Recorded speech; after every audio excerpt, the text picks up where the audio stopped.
They call him OG. Telugu film review by allrounder star Ballem Venumadhav. Cinema నిడివి 2 గంటల 34 నిమిషాలు. Adult certificate ఏ.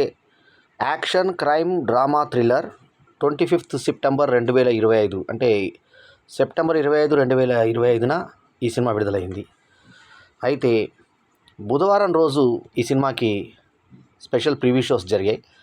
గురువారం రోజు అఫీషియల్గా విడుదలైంది. ప్రివ్యూ షోస్కేమో 800 రూపాయలు, ఇక మామూలు షోస్కేమో 500 వెనక సీటు రీసెక్లైనర్స్, ముందు సీట్లేమో 445 ప్లస్ మూవీ మ్యాక్స్ లాంటి థియేటర్లో 2 వరుసలు మాత్రము 350 రూపాయలు. ఒక్క మూవీ మ్యాక్స్ ఏఎంఆర్ ప్లానెట్ రీసేల్లో మాత్రం ఉందా అవకాశం. మిగతా దగ్గర అంతా కూడా 445 లేదా 500 ఈ విధంగా బుకింగ్ పెట్టిన ఈ కళాఖండం ఎలా ఉందో చూద్దాం ఒకసారి. పవన్ కళ్యాణ్ ఓజాస్ గంభీర ఓజీ, లాస్ట్లోనేమో ఆ ఓజీకి ఓన్లీ గ్యాంగ్స్టర్ అని చెప్పేసి ఒరిజినల్ గ్యాంగ్స్టర్ అని చెప్పి ఒక మీనింగ్ ఇచ్చారు. ఇమ్రాన్ హస్మీ ముద్దుల ప్రియుడు, మనకి మర్డర్ సినిమాతోటి కిస్సింగ్లా స్టార్గా పేరు తెచ్చుకున్నటువంటి ఇతను ఓమి బాగా ఇతన్ని క్యారెక్టర్ విలన్ క్యారెక్టర్గా తీసుకున్నారు. ప్రియాంక అరుల్ మోహన్ కన్మణిగా అసలుందో లేదో అన్న టైప్లో ఉన్న క్యారెక్టరు. అర్జున్ పాత్రలో విలని పలికించేటువంటిది. అయితే అర్జున్ దాస్కి ఇచ్చినటువంటి గొంతుని ఇమ్రాన్ హష్మీకి ఉన్న గొంతు అర్జున్ దాస్కి ఇస్తే బాగుండేదని అనిపించింది. ఎందుకంటే మీరు గమనించి చూస్తే ఇమ్రాన్ హష్మీ వయసుకు తగ్గట్టుగా గొంతు లేదు, యంగ్గా ఉంది. ఇక్కడ అర్జున్ దాస్ కళ్ళు పెద్ద పెద్దగా ఉన్నా, కొంచెం విలనీగా ఉన్నా కూడా కుర్రాడు. ఇతని వాయిస్ ఏమో పెద్ద మధ్య వయస్సులాగా బేస్ వాయిస్ అతని మీద అన్న టైప్లో ఇతనికి ఇచ్చారు. అమ్మాయి అన్న టైప్లో ఇమ్రాన్ హష్మీకి ఇచ్చారు. అది అక్కడ సింక్ కాలేదు. ఇక శ్రేయారెడ్డి తన కెరీర్లోనే ద బెస్ట్ క్యారెక్టర్ని పోషించింది. ప్రకాష్ రాజ్ ఎప్పట్లానే రెగ్యులర్ క్యారెక్టర్. అయితే ఇక్కడ తమాషా ఏంటంటే ప్రకాష్ రాజ్కును డిప్యూటీ సీఎం పవన్ కళ్యాణ్కును భేదాభిప్రాయాలు. ఈవెన్ దీంట్లో ట్విట్టర్లోనో ఎప్పుడో పవన్ కళ్యాణ్ గురించి ఏదో ఒకటి మాట్లాడుతూ ఉంటాడు ప్రకాష్ రాజ్. కానీ తమాషాగా ఇందులో ఇది కలిసి కోయాక్ట్ చేయడం అనేది విశేషంగా అనిపించింది నా వరకు. రవికే చంద్రన్ సినిమాటోగ్రఫీ చేసిన ఈ సినిమాకి డైరెక్టర్ సుజీత్ గురించి చెప్పుకుంటే తెలుగు యూనివర్సిటీ కుర్రాడుగా ఒక్కసారిగా రన్ రాజా రన్ సినిమాతో వెలుగులోకి వచ్చి ఒక సూపర్ హిట్ శర్వానంద్కి ఇచ్చి అక్కడి నుంచి ఒక్కసారిగా సాహో లాంటి మల్టీనేషనల్ ఫిలిం, పాన్ ఇండియా ఫిలింకి వెళ్ళిపోయిన సుజీత్కి ఇది దక్కినటువంటి ఒక అపూర్వమైన అవకాశం అని చెప్పాలి. పవన్ కళ్యాణ్ డైరెక్ట్ చేసేటువంటి అవకాశం. మరి ఆ అవకాశాన్ని రైటర్గా డైరెక్టర్గా ఆయన వినియోగించుకున్నాడా అంటే వినియోగించుకోలేదని చెప్పాలి. ఈ సినిమాను చూసిన తర్వాత. పాన్ ఇండియా సినిమా అంటే పాటలు పద్యాలు ఉన్నా కూడా మన తెలుగు నేటివిటీని చూపించుకుంటూ వెళ్ళిన సినిమాలు బాహుబలి 1, 2 కావచ్చు, అట్లాగే పుష్ప 1, 2 కావచ్చు. తెలుగుదనం లేకుండా, పాటలు లేకుండా లేవు ఆ సినిమాలు. వాటిలో తెలుగుదనం కొద్దో గొప్ప కొట్టొచ్చి కనబడింది. అయినా కూడా ప్రపంచ యవనిక మీద తమ యొక్క సామర్థ్యాన్ని, తెలుగువాడి సత్తాన్ని చాటాయి. కానీ they call him OG cinema Bruce Lee cinema, Jackie Chan cinema టైప్లో ఒక యాక్షన్ సినిమా లాగా మొత్తం జపాన్ వాతావరణంతో చైనీస్ యొక్క ఫాంట్తో తెలుగు ఇంగ్లీష్ కనబడ్డ ఫాంట్ కూడా మనకు చైనీస్ ఏమో అని భ్రమ కలిగే విధంగా మళ్ళీ అవి ఇట్లా కరిగిపోయినట్టుగా ఎఫెక్ట్ ఇస్తూ చేయడం ఒక వెరైటీగా అనిపించిన ఆ తెలుగుదనం అనేది ఎక్కడా కనిపించదు. ఇక సినిమాలో హీరోయిన్ ప్రియాంక అరుల్ మోహన్ ఏమైనా వాడుకున్నారా ఏ సర్టిఫికేట్ కదా అంటే ఎటువంటిది వాడుకోలే. సో మొత్తం నిండు చీరలోనే సినిమా అంతా కనబడింది. ఎక్కడ పాటలు పద్యాలు లేవు, రొమాన్స్ జాడీ లేదు, కామెడీ ఊసే లేదు. ఇక ఇటువంటి స్టార్టింగ్ ఇక పవన్ కళ్యాణ్ జాడ వెతుక్కోవాలి మనం.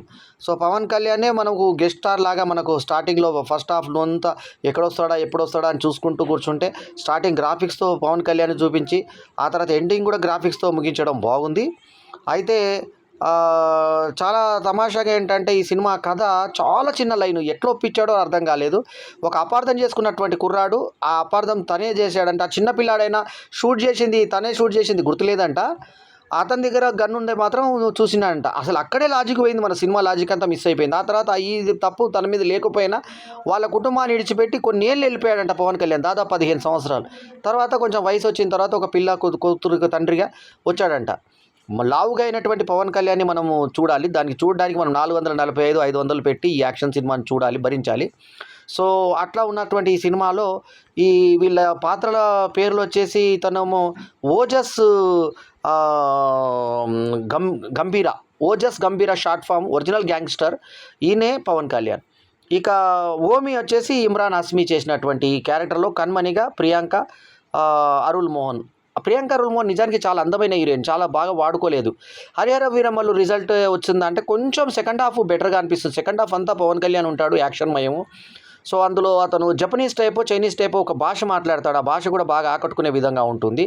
ఆ తర్వాత ఈ ఫస్ట్ ప్రాణం కోసం తన సంపాదించినటువంటి డబ్బును పోగొట్టుకోవడానికి కూడా రెడీ అయినటువంటి ప్రకాష్ రాజ్కి అండగా ఉంటానని అంటాడు ఆ పవన్ కళ్యాణ్. చిన్నప్పుడు యువకునిగా వేరే అతన్ని చూపిస్తారు ఆర్టిస్ట్ని. ఆ తర్వాత ఒక అతని పెద్ద కొడుకుని చంపాడని మనం భ్రమపడతాం. ఆ తర్వాత అది కాదని శ్రీయారెడ్డి చెబుతుంది. అప్పటిదాకా కొడుకుకి ఎందుకు దాచిపెట్టిందో, వాడు ఎందుకు పగబట్టాడో, అందరి ముందు సిగరెట్ ఎందుకు తాగుతున్నాడో, దానికి ఎటువంటి రీజనింగ్స్ లేకుండా ప్రకాష్ రాజ్ మన్మడ్గా అతను కొనసాగాడు. సో చివరి ఆఖరికి అతను రియలైజ్ అయ్యి ఇతని కూతుర్ని కాపాడడం కథ. అసలు కథగా చెప్పుకోవడానికి వెతుకుతే కదా కథ దొరికేది, మనకి కథే లేదు మనకు. సరే ఉన్నదో యాక్షన్ సీక్వెన్సెస్తో నెట్టుకొచ్చారు. ఈ సినిమాకి రేటింగ్ ఇవ్వాలంటే మనం యాక్షన్ సన్నివేశాలు, ఆ భారీతనము, లాభైన పవన్ కళ్యాణ్ని భారీగా మనం చూడడానికి మనము ఇచ్చుకునేటువంటి రేటింగ్ ఏంటంటే 3.25/5 ఈజ్ మై రివ్యూ రేటింగ్. ఇక యాక్షన్ ప్రియులు అల్లరిస్తుందంటే ఖచ్చితంగా యాక్షన్ ప్రియులు అల్లరిస్తుంది ఈ సినిమా. ఇక పర్ఫార్మెన్స్ ప్రకారంగా పవన్ కళ్యాణ్ ఏమైనా బాగా చేశాడంటే పర్వాలేదు అనిపించే స్థాయి నటనే చూపించాడు. ప్రియాంక అరుల్ మోహన్ కూడా ఉన్నంతలో బాగా రాణించింది. ఆమెనే కొంచెం కొద్దో గొప్ప మంచి ఎక్స్ప్రెషన్ చూపించింది. ఇమ్రాన్ హష్మీ ఆ క్యారెక్టర్లో ముఖ్యంగా డబ్బింగ్ మనకి ఇందాకే చెప్పినట్టుగా కుర్రవాడి గొంతు అతనికి ఇచ్చారు, పెద్దవాడి గొంతు అర్జున్ దాస్కి ఇచ్చారు. నటుల్లో అర్జున్ దాస్ అందరినీ డామినేట్ చేశాడు, చాలా బాగా చేశాడు. ఆ తర్వాత ఇమ్రాన్ హష్మీ జస్ట్ బిహేవ్ చేసినాడు అంతే. పవన్ కళ్యాణ్ నటన బాగుంది ఈ సినిమాలో. సో అందరికన్నా బాగా చేసింది శ్రీయారెడ్డి. ఇటు మగవాళ్ళు అర్జున్ దాసు, ఆడవాళ్ళు శ్రీయారెడ్డి. ప్రకాష్ రాజు సోసో క్యారెక్టర్ ఎప్పటిలాగానే చేశాడు. సుజీత్ డైరెక్షన్ మెరుపులు ఏమైనా ఉన్నాయంటే అతి సాధారణమైన దర్శకత్వము, పేలవంగా ఉన్న కథ. సో పేలవంగా ఉన్న స్టోరీకి యాక్షన్ సన్నివేశాలు జోడించి ఇది ఏదో జపానీస్ టైప్లో చేసి ఒక పాన్ ఇండియా సినిమా లుక్ తీసుకొచ్చి ఒక ఇంటర్నేషనల్ సినిమాగా రిలీజ్ చేయడానికి అన్ని భాషలటువంటి నటులు ఇందులో ఉండేటట్టుగా చూసుకున్నారు. ముఖ్యంగా తెలుగు ప్యాడింగ్ అయితే మనం తెలుగులో ఉన్న ప్రతి నటుడు అని అనుకోవచ్చు. ఆల్మోస్ట్ ఇప్పుడు ఫైల్లో ఉన్నటువంటి శ్రీకాంత్ అయ్యంగార్ లాంటి వాళ్ళకి డైలాగ్ లేకుండా, శ్రీకాంత్ అయ్యంగార్కి డైలాగ్ లేని వేషం. సో ఒక దగ్గర మాత్రం ఏడుస్తూ అనేది మాత్రం ఒక డైలాగ్ ఇచ్చారు. అసలు అది కూడా లేకుండా, అసలు మొత్తం డైలాగ్ లేకుండా మూకీ భాషలాగా అనుకోండి, కొడుతుంటే డైలాగ్ ఎక్స్ప్రెషన్ ఇస్తాడు.